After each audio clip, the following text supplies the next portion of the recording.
Omar era comerciante y viajaba a Siria, entre Meca y Siria, frecuentemente. Y en uno de sus viajes en uno de sus viajes se le olvidó llevar su ídolo. Entonces, con su provisión de dátiles, si ustedes conocen los dátiles, pueden usar como plastilina, moldeó su ídolo con sus propias manos. Y se ríe porque cuando se le terminaron sus provisiones, se comió a su propio ídolo. Y se reía. O sea, como este ídolo me iba a beneficiar cuando no pudo defenderse de que yo mismo se me lo comiera. Entonces, esa es una idea más o menos de la condición del pueblo de Mohammed antes de que recibiera Mohammed el Corán. Y era una persona analfabeta, Mohammed. Y si vemos la vida de Mohammed y lo que él ha influido sobre la humanidad, es difícil creer que pudiese venir de un hombre.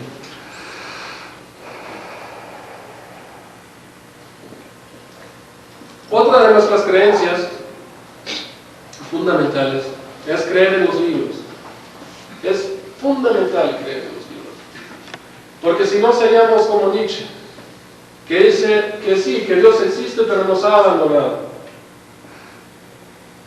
¿De qué sirve creer en Allah si Allah no nos dice qué hacer y no nos da lo que en términos occidentales hemos llamado religión, o sea, religión, o sea, tener un vínculo con Allah? ¿Qué es lo que le gusta? ¿Qué es lo que no le gusta? ¿Cómo podríamos saberlo sin la revelación?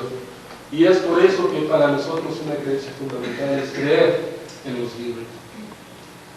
Nosotros creemos que hubo libros revelados posteriores al Corán, y entre ellos está el Zabur, por ejemplo, el libro de los salmos de David. Algunos lemas, algunos sabios dicen que el Zabur del profeta Daud, de David, son los salmos que hoy conocemos. Como también creemos en el Torá, que son los primeros 5 libros del Antiguo Testamento. Como también creemos en el Injil, que el Injil en sí discrepan los sabios de Israel si es el Evangelio o si no lo es, pero es un libro que una revelación que se le dio a Isa, a Jesús. Y nosotros creemos en todos ellos, pero creemos, como Allah dice, que han sido modificados muchos de ellos. Y si nosotros vemos algunos pasajes, por ejemplo en el Antiguo Testamento, dentro de los principios coránicos, no podríamos creer que vendrían de Dios. Por ejemplo, hay un verso donde él menciona que Jacob, o luego llamado Israel, peleó físicamente con Dios mismo y que salió venciendo Jacob. También menciona cuestiones como que Lut tuvo relaciones con sus propias hijas, que sus hijas intoxicaron a Lut y que tuvieron relaciones con ella. Dentro del Islam nosotros no podemos atribuirle eso a un profeta, pero sí creemos que en ella y en las relaciones previas hay palabra de Dios, pero creemos que la palabra para la humanidad hoy es el Corán. El Corán para nosotros es el milagro más grande que nos trajo el profeta. Nuestro profeta Mohammed hizo muchos milagros, como también curar a enfermos, y hacer milagros como cambiar, dar mucha comida, cambiar el agua. Pero el milagro para nosotros más grande es el Corán, porque ha sido el milagro más duradero. Un milagro que hoy en día lo tenemos.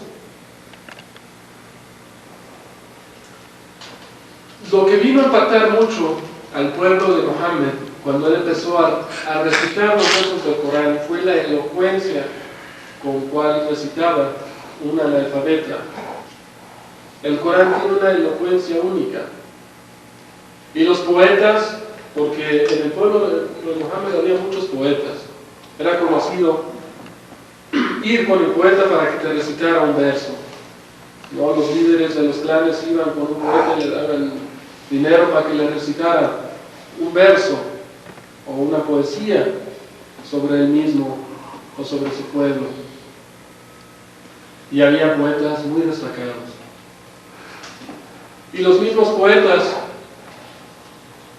se asombraron y se hacían musulmanes por la incompatibilidad con la recitación del Corán. El Corán no es un libro, sino es una recitación. Y millones de musulmanes hoy lo tienen memorizado. Y es una tradición desde tiempos, desde Mohammed hasta nuestros tiempos, que se memoriza el Corán. El Corán que tenemos en forma escrita, que tenemos aquí, es tal como, hasta en la última letra, como se nos reveló hace 15 siglos.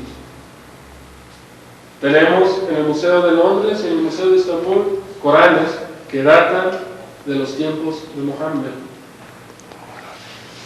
Y son cualquier persona que sabe leer el árabe, que no es cuestión difícil porque no es una lengua muerta, es una lengua que millones de gente lo habla, lo podría leer cualquier persona, estos escritos que tiene el Museo de Londres, que datan de los tiempos de Mohammed.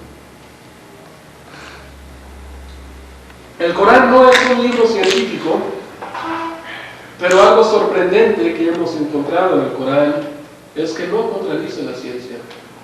Grandes intelectuales como Jacques Cousteau, como Maurice Bucaille, han encontrado en el Corán respuesta religiosa a sus descubrimientos. El Islam no está peleado con la ciencia. El Islam fomenta la ciencia. El Islam hizo a grandes científicos de la gran era musulmana, los cuales pusieron los fundamentos para muchas ciencias que hoy tenemos hoy en día.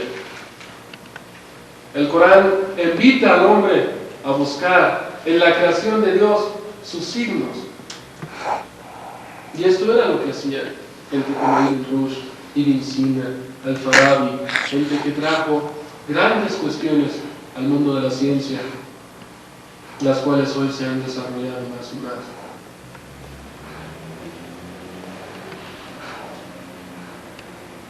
El Corán, como les digo, es una revelación directa de Allah a Muhammad. Son las palabras de Allah puestas en la boca de Muhammad. Así que tiene un estilo único. Pero también nosotros tenemos lo que vendría siendo parecido al Evangelio, que es la tradición del profeta Muhammad, los dichos y hechos de Muhammad. Y esto se hace un estudio de la cadena de transmisión, es un estudio y una ciencia en sí, la preservación de la sunna, de la tradición del profeta, lo que sí dijo, lo que no dijo, y es una ciencia muy meticulosa. Hoy en día vemos que el Evangelio es un poco diferente. Yo quisiera estudiar más sobre este tema, pero lo que he logrado estudiar es de que aún se discrepa. O sea, nosotros tenemos en una Biblia que dice según Mateo, pero en el Islam no se puede nomás dejar ahí, todo eso sería categorizado como maudú.